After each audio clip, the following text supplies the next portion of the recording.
Un bâtiment inachevé, quelque part dans la commune de Cocody, à la merci des malfrats, reptiles, intempéries et tout autre danger susceptible de mettre en péril une vie.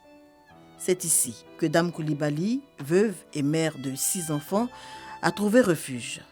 Ici, son point de chute après 4 années à squatter ça et là. Un soir, contre toute attente, la Providence lui sourit.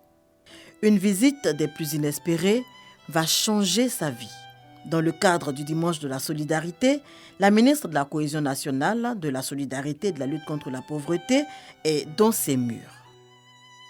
6 mois après, Dame Coulibaly n'en revient toujours pas.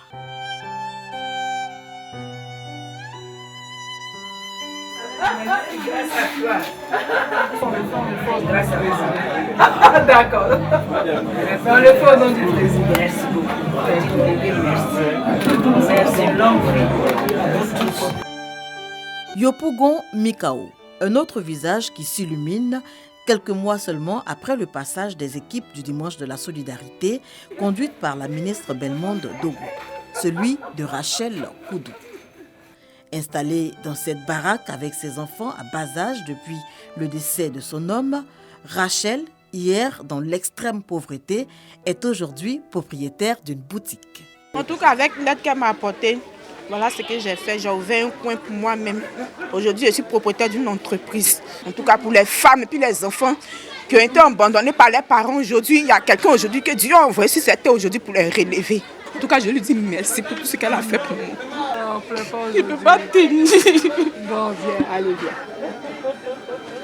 Bintou Coulibaly, Rachel Koudou, Grace Ouattara, Émile Kwame, au total, plus de 10 000 ménages vulnérables assistés le long de l'année 2023, tant dans les communes du district d'Abidjan que dans les villes de l'intérieur du pays, notamment Daloa et San Pedro. Merci Président, c'est sûrement aussi je n'attendais pas. Il a dit l'année 2023 c'est l'année de la jeunesse et voilà il est en train de le faire. Le président de la République, je voulais vous dire merci. C'est Dieu qui vous a envoyé vers nous. Je ne m'attendais pas à ça un jour. Que Dieu vous rende au sanctuaire.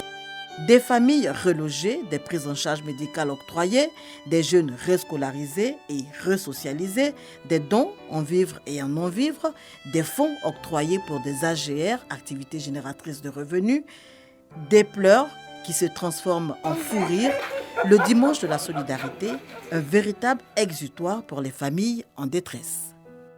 Nous avons des populations qui vivent dans l'extrême pauvreté. Ce sont ces populations qui sont d'abord notre premier cible. Ensuite, nous avons des veuves. Nous avons des veuves qui ont tout perdu, qui ont été régnées par la famille, qui sont laissées pour compte. Ensuite, nous avons la jeunesse. Cette année, je pense que c'est vrai, nous avons atteint l'objectif de ménages visités. Mais l'année prochaine, on fait la promesse d'aller plus loin en termes de nombre de ménages visités et assistés. 2024, les bouchées doublent, plus de familles seront impactées. Le message que nous voulons faire passer, ce n'est pas le nôtre, c'est celui du président de la République. Là, dire que la Côte d'Ivoire solidaire, tant prônée par le président de la République, est une réalité. Ce n'est pas une vue d'esprit. Une Côte d'Ivoire solidaire où l'Ivoirien, peu importe son appartenance politique, son ethnie, sa religion, a droit à l'assistance du gouvernement. C'est la raison qui nous fait courir du nord au sud, de l'est à l'ouest, pour assister les Ivoiriens qui sont dans le besoin et mieux accompagner les Ivoiriens afin qu'ils sortent de l'état de vulnérabilité. Le Dimanche de la Solidarité. L'action suscite au-delà de l'émotion, de l'admiration, même au sein des familles les plus nanties. À défaut d'être sur le terrain, nombreuses sont les personnes du troisième âge qui, devant leur petit écran, ne peuvent s'empêcher d'élever des prières à l'endroit du gouvernement avec à sa tête le président de la République, Alassane Ouattara, pour toutes ses actions en faveur d'une Côte d'Ivoire solidaire.